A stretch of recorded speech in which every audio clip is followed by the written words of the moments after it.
I've seen and heard many people talk about Jesus Christ like it's a fun game, or like it's, you know, wow, it's this and that, and it's like you look at these people and you realize that this nothing has happened. They've never been through anything, when you look at them and when you listen to them. It's all just,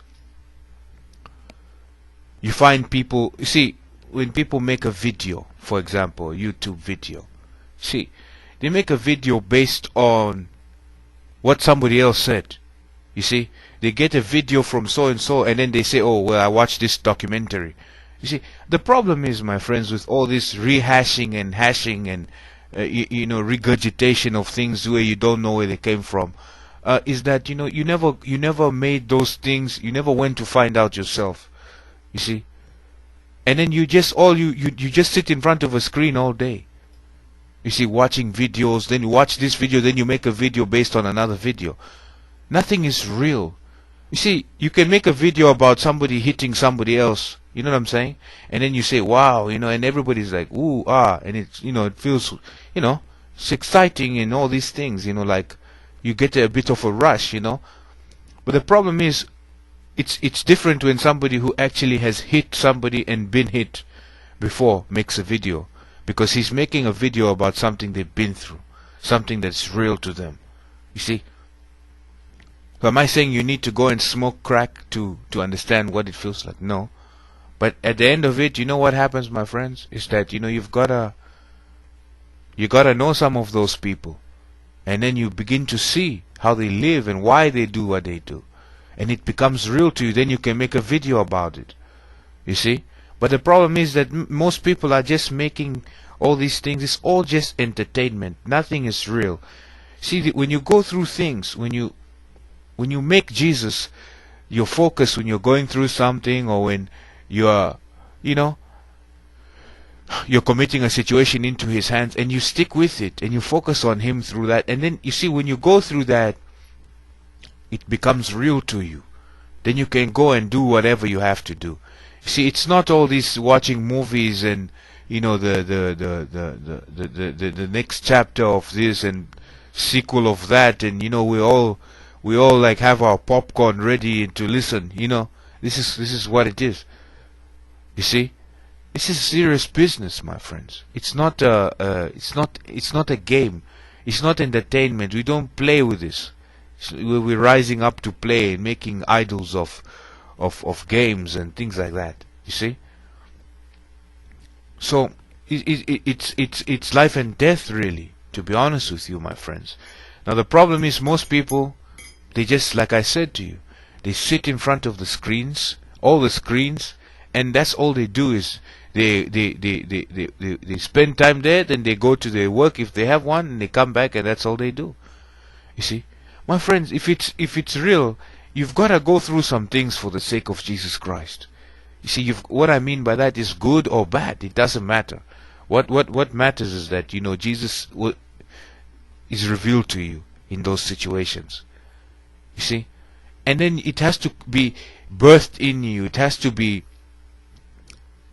born in you. You see? The word is given to you inside, internally. You see, but this is the problem, is that people are trying to relate to God and all these kind of things by the way the world has taught them, through entertainment and games, and calling, just making a joke out of everything, and saying things that they don't really understand, So that's the thing with all this stuff. The most important thing for a Christian is to be in prayer, to have a prayer life, a grounding in prayer. You see, in seeking God, in seeking Jesus Christ, in everything you do. When you're driving and you're doing this, you're thinking on Jesus. You see, people say, well, you're a fanatic. My friends, it's not so much as me trying to be a fanatic to tell you I'm a fanatic. No. It's when you realize the importance of something. You see, that you learn to start doing it everywhere you go. You see, it's not me trying to show you that I'm this. It's just what I do because I need to do it. I have to do it. You see, anybody who becomes good at anything, there's certain things they have to do in order to get what they've been getting and get more.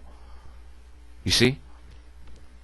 So I know for sure that all this entertainment and all these things, people are like, well, you need to have fun. The problem with fun is that, life is not just fun. You see, life is reality. People like to pick and choose what they like. You see, they like to look at the lion after, when he's sitting down and licking its paw and the wind is blowing and you see the little baby cubs and this and that. They don't realize the fact that this thing is a devastating predator. You see, it sinks its fangs in blood. In the blood of innocent things, what you would think are innocent. You see, that's what it does. See, so we can't just pick one side, And the truth is that God is not fun. God is real. People have been saved from death because of Jesus Christ. You see, people have gone through harrowing experiences. People have gone through good experiences as well. Joyous experiences. But they're real, my friends. It's not this, the way, for example, I went to a Christian university and there was a certain preacher. He used to make people laugh. He used to believe that he uses comedy for God. See, and he would talk about all these different things and everybody was laughing. But me, I wasn't laughing. And I wasn't even following Jesus seriously then. You see? I wasn't laughing because it's not a joke to me. It's something serious. If I'm going to follow or not follow, this is not a game, But he's making jokes on Jesus and he's, talking about Jesus like he's, a big, some kind of joke. You know what I mean? And it bothered me. It really pissed me off, to be honest with you. And this was at a chapel service in the university that I used to go to. By the way, my friends, people, they loved him. They loved him. People were jumping up and down and everybody was laughing and everybody was, hey, we're having a good time. You're jumping off their seats literally and cheering and clapping. Me, I was not doing that. You see, I was the odd one, literally a very sore thumb stuck out. You see, because I don't want to have any part to do with that. You see. And guess what happened a few years later? The man ended up, cheating on his wife and doing some other things and, ended up in all these other places. You see, my friends, this is the problem with all these things. It's because these people, they don't know Jesus Christ themselves. You see? They don't know Jesus Christ. They're coming to you, they're worldly people. You see? And they're just using the script. It's a vocation for them. So when you have a vocation, you hear the saying, don't mix business with pleasure. So if God is your business, then your pleasure is separate from the business. You see, it's nothing personal. His personal life has got nothing to do with his business life. They live in this compartment, you see. And then they say, well, in my personal life, he can go and drink and, screw around and do all these kind of things. But in his business life, he's giving you the pastor job, the pastor persona, So this is the problem with people. And then you're buying his entertainment, He's just taking you to a place that is gonna, it's gonna be no more. It's going to be the wrath of God there. You see? People don't fear God. People don't have anything to do with the fear of God. You see? Well, I'm not supposed to fear God. You hear many people say, I don't believe God is a jealous God. I don't fear. My friends, you don't know God. If you look even in nature, that is a creation, symbolic creation, when you look at nature, nature has got a very kind side to it, very giving, and it's got a very terrible side to it. The problem is you don't want to see that. You see? You don't want to see what you want to see. See, if you look at what happens when you see all kinds of things, you see that there are plants that consume insects. They eat living things. You see? They trap them and they eat them. You see the way a spider catches something. You see? You see how all these different things work. They consume, they kill. These are animals. You see, they kill. But then they're also giving on another side. You see, you look at the water.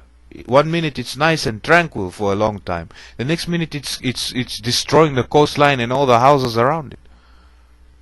You see, so you've got to understand that this business of nature, and it's symbolic of God. God, there's a side of Him that is terrible, and that you be in so much fear, that you can't control, you can't explain it. You see.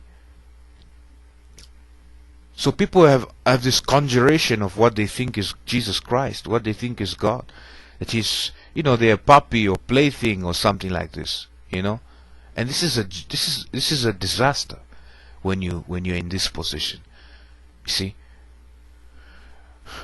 because all that they're doing is they're doing things the way the world has done them.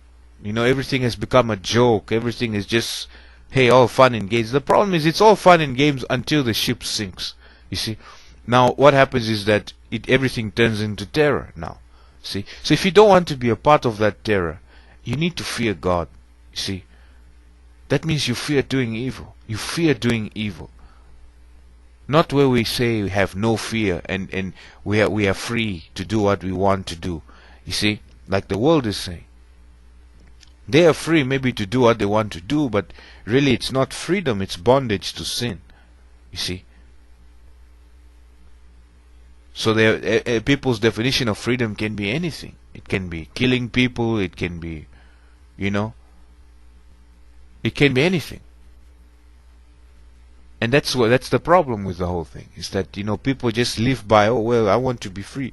I wanted this, and they don't know that the only freedom is in Jesus Christ, the Spirit of God. That's the only true freedom. And when you entering into the Spirit of God, you're entering into something holy. You're entering into something sacred. You see? You're entering into something that's mighty and terrible. It's a consuming fire. See? And people, they think that they're buying these lies of these jokers that are out there. They're literally just a bunch of jokers. And then the other ones are just liars and thieves and wolves. See? It's all just a joke to people. And that's what they've turned everything into, a fable. Into one big joke. And the problem is the joke will be on them when they have to face God. You see? Because God will deliver you up to all these things that are controlling people. And then you will see that it's not so nice now. It's not fun anymore. You see? So this is the thing, my friends. We have to learn to be taking this thing in gravity, in seriousness. You don't play a game with Jesus Christ, with the gospel, with the things of God. This is not a joke. It's something that is very serious. You see? We don't, you can't turn God into Hollywood. You can't turn God into any of these other kind of things that the world has done. The problem is that the Christians are, that's what they do. They love the world, so they copy them. See, they use the same things that the world is doing. They do it with the scriptures. They do it with God because they don't know Him. See, they take God's name. Many people claim to be following God, but they're involved in some of the most, if you go into Christian counseling, they actually advise them to do all that counsel is from the world, you see, which they advocate so many different things which are completely just abominable, you see, but then they call it Christian counseling, you see. Christian counseling that tells you to run to all kinds of places to promote a good healthy relationship between people. That good healthy relationship is based on animalistic urges and impulses to fulfill them. That's it. You see, we need to be serious. See, serious.